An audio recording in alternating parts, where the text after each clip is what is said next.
तीसरा प्रश्न है,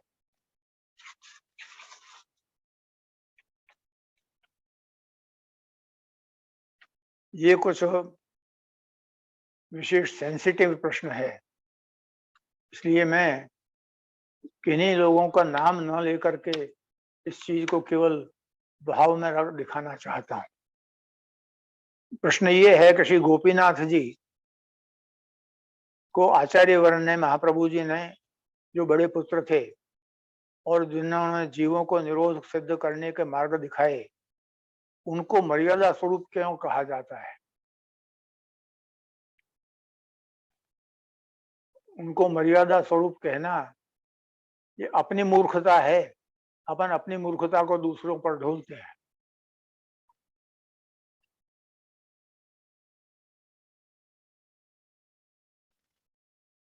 लोगों की बुद्धि देखिए, श्री महाप्रभु जी की बैठक है और सब बालकों की बैठक है, दामोदर दास जी की बैठक है, पर गोसाई गोपीनाथ जी की नहीं है। ये किसने किया? उस समय कौन का शासन था, क्या हुआ? ये इन चीजों की विश्लेषण करना बहुत भारी काम है। इसमें मैं समझा सकता हूं ये कि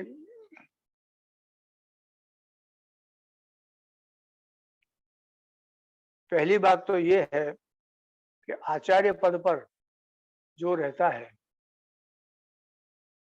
उसके पास मर्यादा के जीव भी आते हैं, पुष्टि के जीव भी आते हैं, प्रवाह के जीव भी आते हैं,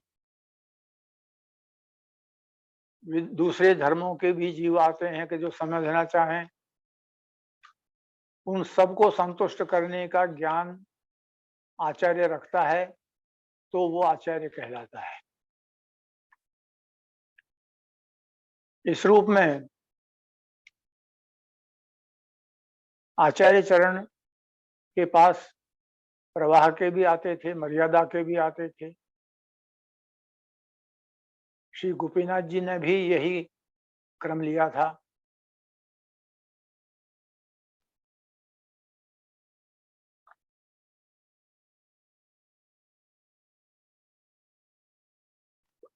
षोडश ग्रंथों में और इनमें एक व्याख्या में, अभी मैं नाम स्मरण नहीं कर पा रहा हूँ, आचार्य प्रमुख कोई आचार्य हैं जिन्होंने ये लिखा है कि वल्लभाचार्येषु अस्ति पुष्टि मार्गोपदेशत्वम मर्यादा मार्गोपदेशत्वम च।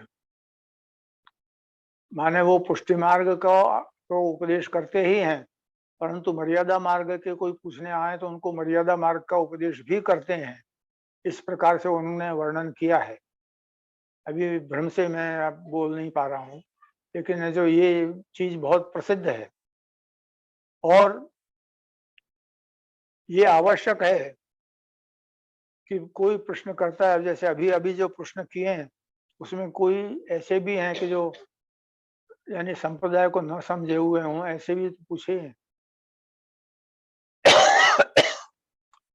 तो ये बात जरूरी है कि उसे सभी को संतुष्ट करना चाहिए, संतुष्ट करने का शक्ति होनी चाहिए, तो वो आचार्य होता है। अब ये जो हैं आचार्य चरणों के पास प्रश्न करने कोई केवल पुष्टि मार्गी जीव तो आते ही नहीं थे, मर्यादा के भी आते थे, और मर्यादा के आकर आके प्रश्न करने के बाद भी वो पुष्टि सिद्धांत में आ सकते थे। प्रवाह मार्ग के हों तो वो भी आते थे।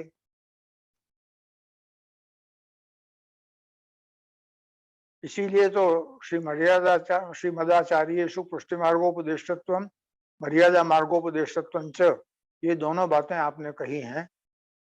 श्री जो पुष्टि मार्गी जो आचार्य के मैंने उल्लेख का वर्णन किया है, और ये आचार्य का धर्म होता है सभी को ज्ञान प्रदान करना ये उनका उपदेश, उनका आशय है।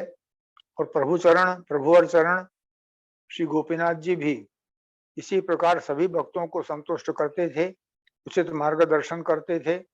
अतः इन्हें श्री वल्लभ प्रतिनिधिम तेजो राशिम दयार्णवम गुणातीतम गुणनिधिम श्री गोपीनाथम आश्रये, इस प्रकार से आपका वर्णन किया गया है। एवं श्री मदाचार्य चरणों ने आपको अपने बड़े पुत्र का आचार्य तिलक के स्वयं संन्यास के पूर्व किया था। तो ये स्पष्ट था कि संन्यास के पूर्व आपने आचार्य पद दे दिया था। अब और स्थान पे तो बहुत सी बातें आती हैं और करनी है, और लेकिन कहना नहीं चाहता हूं मैं। लेकिन इसमें एक प्रक्रिया का स्पष्ट निर्देश है श्री वल्लभ दिग्विजय में। श्रीमदाचार्य के पधारने के बाद संप्रदाय में दो मत पड़ गए थे। दो मत का मतलब ये है कि एक तो जो भट्ट मत थे, श्री महाप्रभु जी के साथ के जो भट्ट लोग थे, विद्वान पंडित थे, एक उनका मत और एक दास मत, एक सेवकों का मत।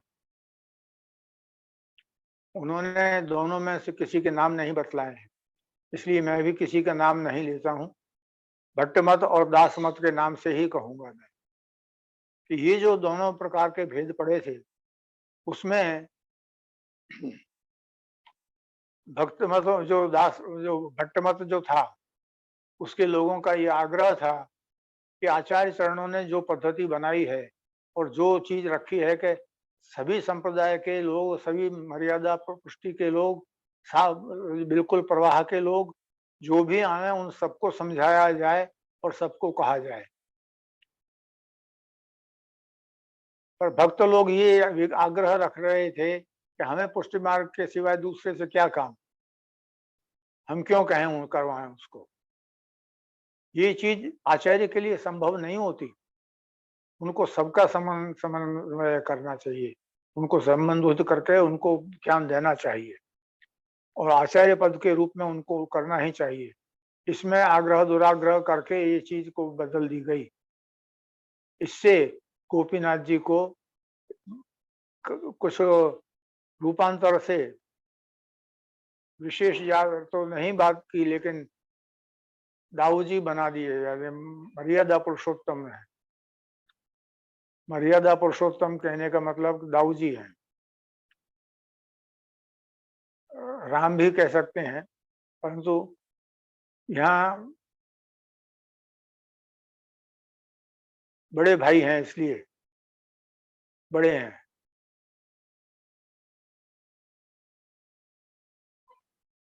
तो भगवान कृष्ण छोटे थे और दाऊजी बड़े थे, तो बड़े दाऊजी हैं तो दाऊजी को मर्यादा पुरुषोत्तम कह रहे हैं। उनको पूरा मर्यादा पुरुषोत्तम बतला दे, बड़े हैं, बड़ी समझदारी से नाम दिया।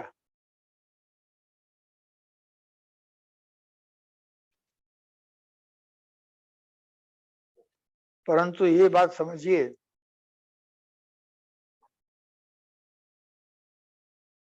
इस भट्ट मत और दास मत के विरोध ने कम से कम 30 वर्ष का इतिहास पुष्टि मार्ग का बदल दिया।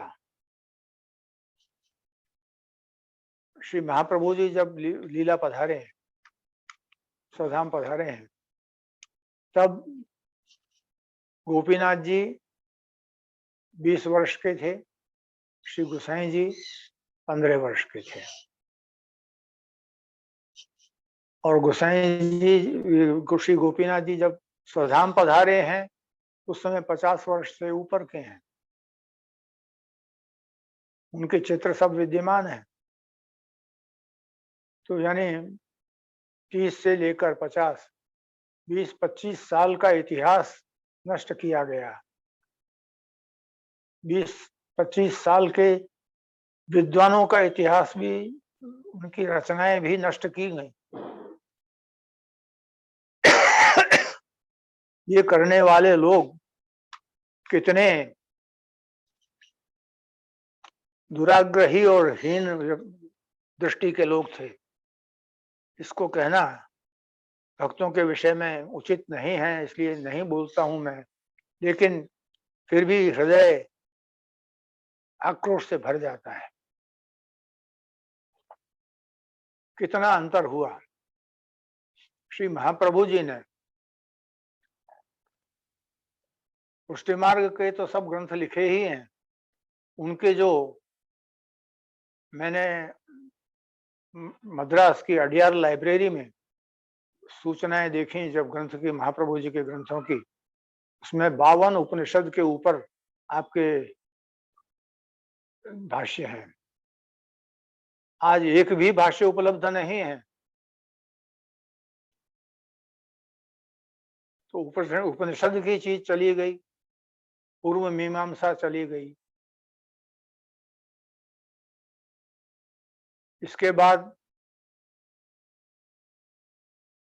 श्रीमद् रामायण पर, वाल्मीकि रामायण तो बहुत श्री रामचंद्र जी के समय की है। उस रामायण पर आपने टीका लिखी थी, उस टीका को भी समाप्त कर दिया गया। खाली एक अंतिम पृष्ठ मिला। कितना नाश हुआ। ऐसे दुराग्रहियों से तो क्या करें, और वर्तमान परिस्थितियों में तो बहुत दृष्टांत हैं ऐसे। परंतु हृदय कंपमान होता है कि जो श्रीमद आचार्यों के ग्रंथों के साथ इतनी हंसी मजाक की है। और दूसरी बात, श्री गोपीनाथ जी के बहूजी ले गए, ये और आक्षेप कर दिया। मैं श्री प्रथमेश जी से अनुमति लेकर कहूंगा, उनके भावना को जो अभी उसमें विनाश कष्ट ना हो, इसलिए उनसे अनुमति लेता हूं कि मैंने प्रथमेश जी से अनुमति लेकर के कोटा में उनके साहित्य का अनुमोदन मिलने पर दृष्टिगोचर किए। तो शो गोपीनाथ जी के बहूजी जिन ग्रंथों को ले गए, वो कह रहे हैं उनमें से कुछ ग्रंथ तो मैंने वहां देखे। तो क्यों किसी के ऊपर ऐसा आक्षेप करना, क्यों किसी के ऊपर ऐसे बगैर जाने समझे आक्षेप करना, ये कौन सी वैष्णवता है। समझ में नहीं आती कि इनको वैष्णव कहें या ना कहें।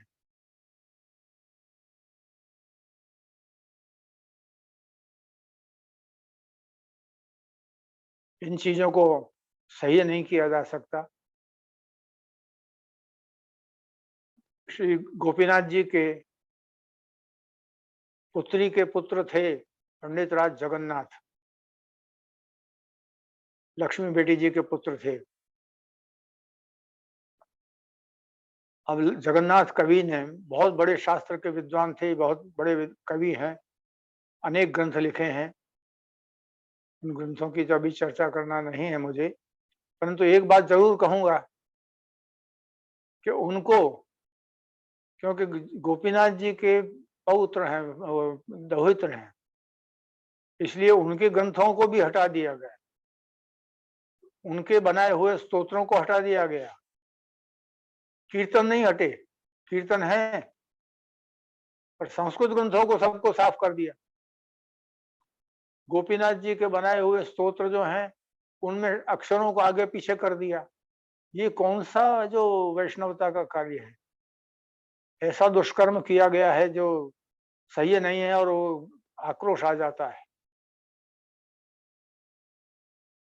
ये तो आप समझिए कि साहित्य के साथ जो अत्याचार होता है, उसका परिणाम हमेशा विपरीत ही होता है।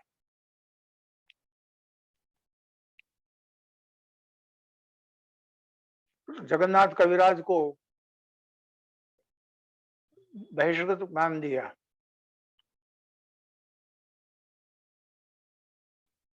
यवन आश्रित मान लिया।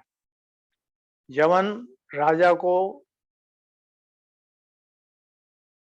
दारा शिकोह को उन्होंने संस्कृत पढ़ाई, दारा शिकोह ने संस्कृत की व्याख्या की, इतना उसको तैयार किया, तो ये गलती की कि जो एक मुसलमान, एक कट्टर बादशाह का लड़का, और वो संस्कृत समझ के उसको लिख रहा है। संस्कृत में उसने जिन श्लोकों का संकलन दूसरे विद्वानों के किए, वो संकलन भी विद्यमान है, दारा शिकोह के किए हुए संकलन। ऐसे व्यक्ति को दूषित मान करके उनका त्याग कर दिया, तो गंगा जी ने उनको पवित्र साबित कर दिया। गंगा लहरी के एक एक छंद से गंगा जी की सीढ़ियां चढ़ती आई। तो गंगा लहरी जिसको अपन कहते हैं, अब गंगा लहरी तो है अभी प्रसिद्ध, पर श्री जगन्नाथ जी पंडित जो अद्वितीय विद्वान थे और श्रीनाथ जी के दौहित्र थे, उन्होंने श्री यमुना लहरी भी लिखी है, और श्री यमुना लहरी का नाम है अमृत लहरी। आज तक वो यहां से वहां फिर रही है, किसी ने उसको प्रकाशित करने का भी कष्ट नहीं किया।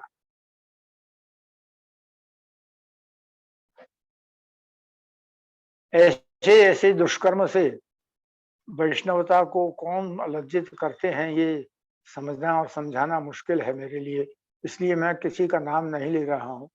मैंने इतना ही कहा कि भट्ट मत और दास मत, ये दो मत बने। ये दो मत बनने के कारण से ये बहुत ही अपना पुष्टि मार्ग के इतिहास का विनाश हुआ है। अब देखिए, कृष्णदास जी को विरोध होने से श्री प्रभुचरण के वहां श्री जी की सेवा में जाने से मना करने का कारण बनाया, और उसमें वो कुआं बना रहे थे, उसमें कुएं के ऊपर उनकी लकड़ी खिसक गई, इसलिए वो जाके कुएं में गिर गए और भूत बन गए। अरे बादशाह का फरमान है कि उसमें उनको पीछे से दो लोगों ने धक्का देकर गिराया, और उन दोनों आदमियों को बादशाह के आदमियों ने पकड़ा, लेकिन उसमें बीरबल ने और इनने संप्रदाय बदनाम न हो, इस अच्छे उद्देश्य को लेकर बादशाह से उनको छुड़वाया और उनको दंडित करवाया थोड़ा। परंतु अब ये देखिए कि श्री महाप्रभु जी के सेवक भूत हो गए। ये भूत उनको बनाना कैसा होता है, ये समझ में नहीं आता है। भूत किसको कहते हैं? जिसको जो योनि भी नहीं मिली, ऐसे व्यक्तियों को तो फिर तो भूत ही बनना होता है क्या?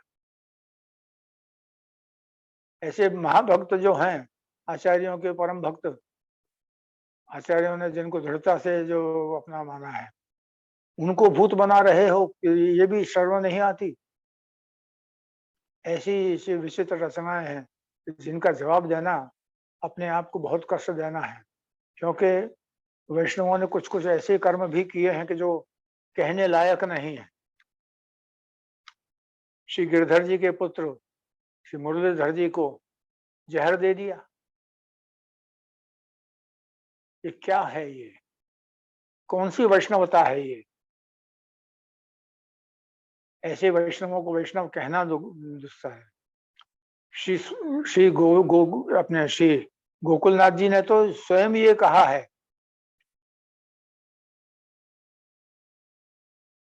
कि जो बहिर्मुख अगर देखना है तो मेरे शिष्यों को देखो, जो मेरी भी बात नहीं मानते हैं। ऐसे शिष्य होने से क्या मतलब है?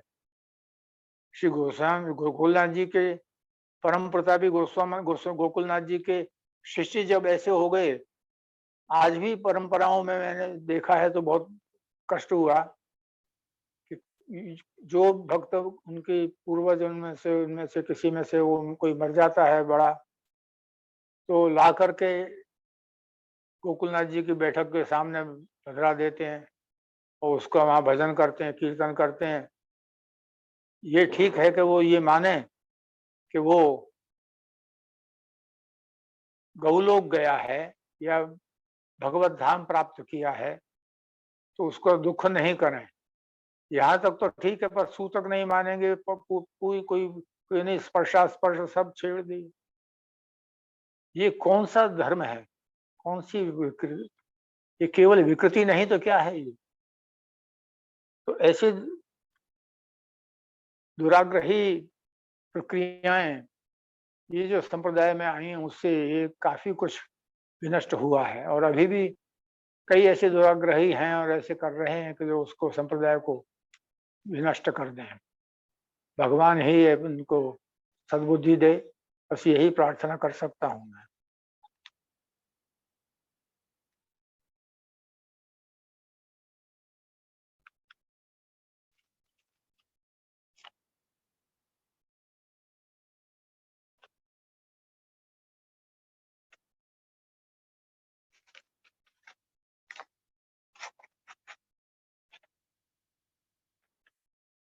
अच्छा, इसका चौथा प्रश्न है, गुरु सेवा, गुरु राज्ञा, गुरु हरि हरि भावना, गुरु भयम, गुरु सिद्धि, प्रपन्ना परिपालयेति। जो विशिष्य बनता है उसके लिए आपने ये श्री गोपीनाथ जी ने आदेश दिया है कि गुरु की सेवा, गुरु की आज्ञा और गुरु में श्री हरि की भावना, ये 1 2 3 4 4 बातें सेवक को ध्यान रखनी चाहिए। गुरु से भय रखे, गुरु में सिद्धि होती है। उनका जो प्रपन्न है, उनका जो सेवक है, वो इस प्रकार से उनको सोचे। इसमें ये पूछा है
कि गुरु की स्थिति क्या है। इसमें इनको समझा दें पहले, गुरु क्यों कहा। श्री महादेव जी ने अपने ग्रंथों में जो पार्वती जी को अक्षरों की और अंकों की पढ़ाई कराई, उसमें उन्होंने ये दिया है, एक एक अक्षर के ऊपर उन्होंने उसके क्या उसका स्वरूप है और क्या कारण है, ये समझाया है। तो गकार, गुरु में पहला अक्षर है ग, तो गकार जो है वो सिद्धि देने वाला है।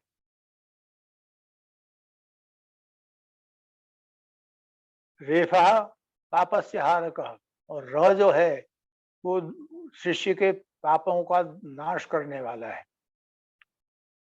पहला ग अक्षर सिद्धि देने वाला है और र अक्षर पाप का नाश करने वाला है।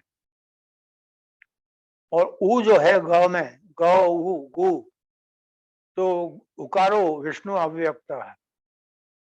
उ जो अक्षर है उससे विष्णु का संकेत है। उसको भगवान के स्वरूप के समान मानो।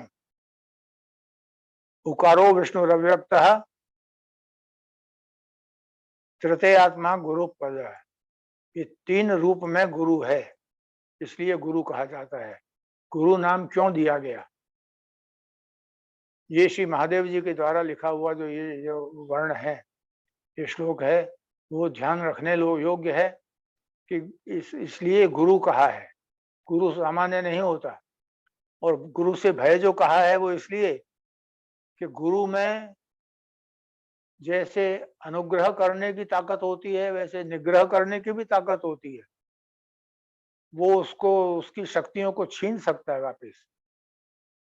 गुरु के प्राप्त आपने जो भी सिद्धियां प्राप्त की, जो बातें समझी और आपने गलत उनको समझ लिया है, तो फिर वो उन चीजों से आपको छीन भी सकता है और उसका विनाश भी कर सकता है। इसलिए गुरु सिद्धि गुरु भयम, और श्री हरि भावना उसमें, जो विष्णु अव्यक्त है उकार से। अब जो पूछा है,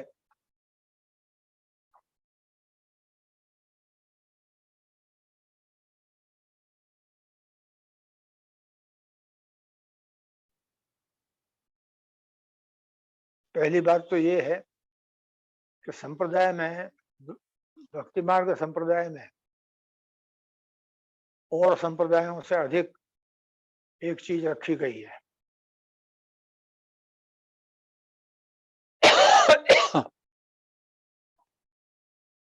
एक तो ये बात है, हर जगह ये है कि शिष्यम परीक्षेत, शिष्य किसको बनाना उसकी पहले परीक्षा लो।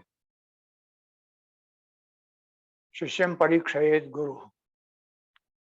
पुष्टि मार्ग ये मानता है, शिष्यम परीक्षेत गुरु, गुरुम परीक्षेत शिष्य।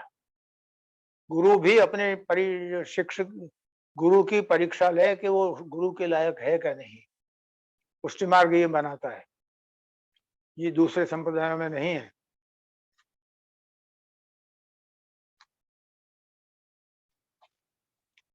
तो जो ये प्रश्न किया गया है कि आजकल के काल में संभव है क्या सभी में यह भाव रखना कि अगर वह पुष्टि मार्ग में शरणार्थी हो पर कोई तरह से मार्ग पर न चल रहा हो, उससे सावधान रहना चाहिए।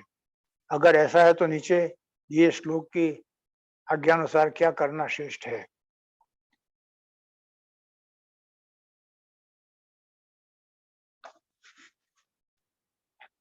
देखिए,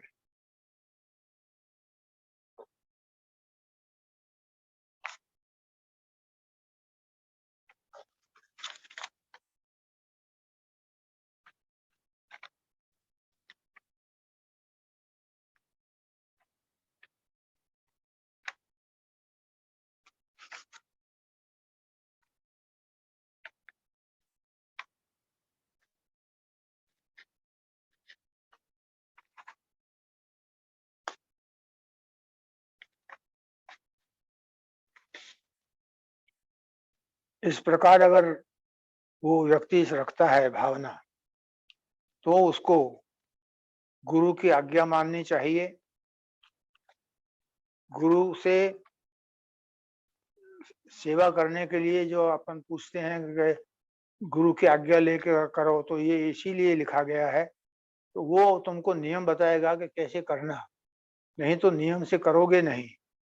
इसलिए गुरु की आज्ञा और गुरु की भावना और गुरु की सेवा का यहाँ आदेश दिया है। और गुरु क्यों कहते हैं इसलिए उसको अभी अर्थ दिया है।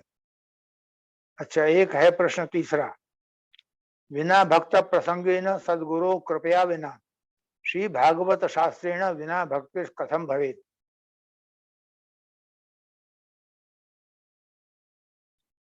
अब ये जो प्रश्न है,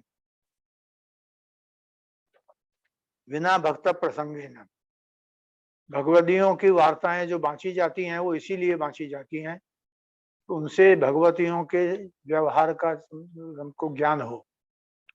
बिना भक्त प्रसंगेन सदगुरु कृपया बिना, सदगुरु की कृपा के बिना और बिना भक्तों के वार्ताओं को समझे बिना।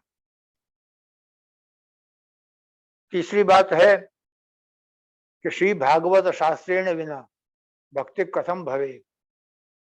श्री भागवत को समझे बिना भक्ति कैसे होगी। सही बात है कि भागवत को समझे बगैर भक्ति कैसे होगी।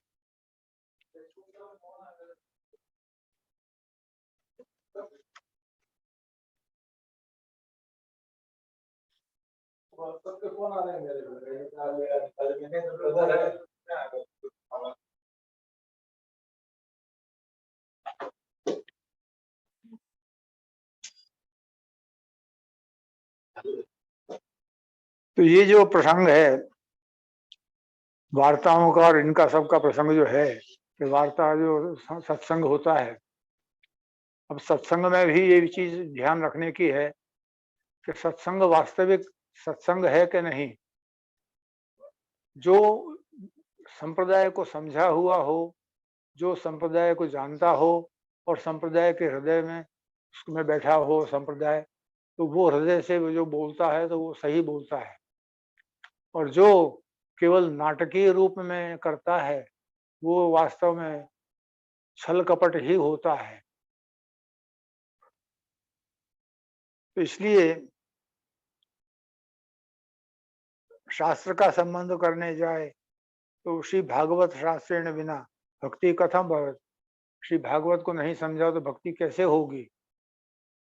अब ये प्रश्न करते हैं आप लोग, तो ये है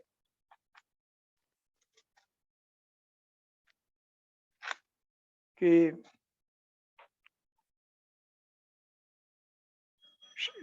श्री भागवत जी का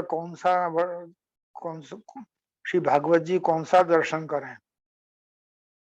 अगर घर में पहले से कोई मर्यादा भक्त की टीका है तो ग्रंथ विराजता हो तो उसे पढ़ें या नहीं। कोई पुष्टि मार्गी भागवत भागवानुवाद खरीद कर पधरावें या कौन सा ग्रंथ नाम से निर्दिष्ट करें।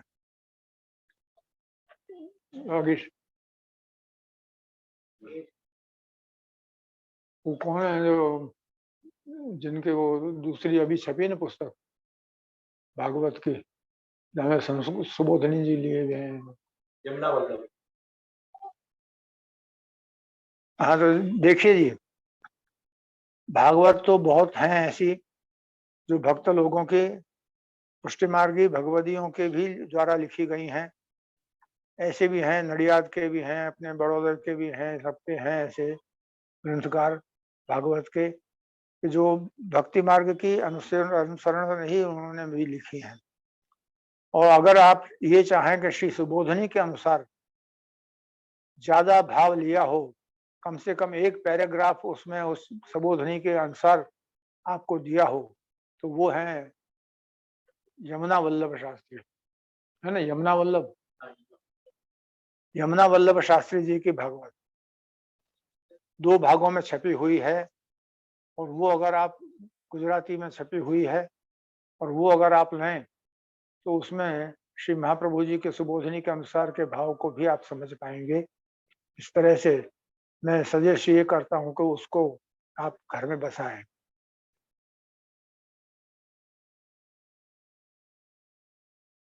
पहले तो वो बहुत ही दुर्लभ थी, परंतु दूसरा प्रकाशन हो चुका है शायद। मेरे पास तो आई थी वो, इसलिए मुझे पता है कि वो है।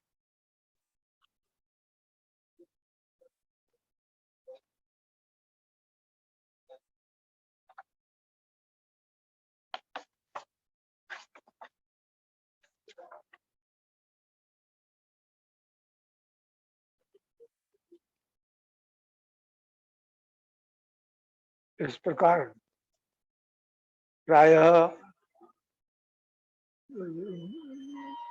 साधन दीपिका के और दूसरे जो प्रश्न किए गए थे उनका मैंने आपको उत्तर आज समझा दिया है।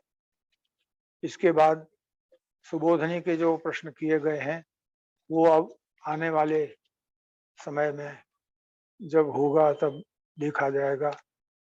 अभी तो मैं इस समय इतने ही कहकर अपने वक्तव्य को समाप्त करता।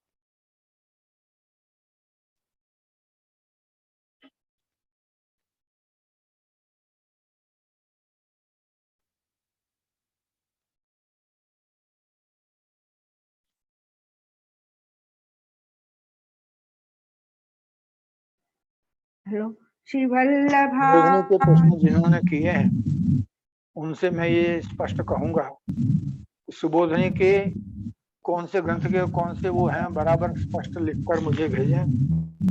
जो लिखा हुआ है वो मेरे पूरी समझ में नहीं आ रहा है, तो कौन से सुबोधनी के श्लोक को लेना, कौन से अध्याय का है, कौन से स्तोत्र का है, वो विभव सुबोधनी तो सागर है, उसको समझना और समझना बगैर ग्रंथ के नहीं होता। इसलिए उसको देखना जरूर है कि कौन से ग्रंथ की आप कौन से अध्याय की कौन से में बात कर रहे हैं।